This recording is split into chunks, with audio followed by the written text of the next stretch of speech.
Welcome to Nilgiri garden nursery. இன்னைக்கு string of hearts இந்த பிளான்ட்டை எப்படி ப்ரொபகேட் பண்ணுறதுன்னு பார்க்க போகிறோம்.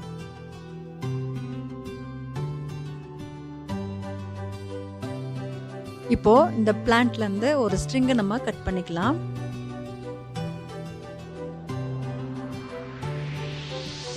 அதுக்கப்புறம் 1 2 3 அதளவு கட் பண்ணிவிட்டு இது ஒரு கட்டிங்கு.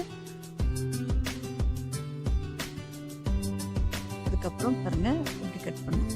இந்த லீவ்ஸும் கட் பண்ணிடணும் ரெண்டு சைடு.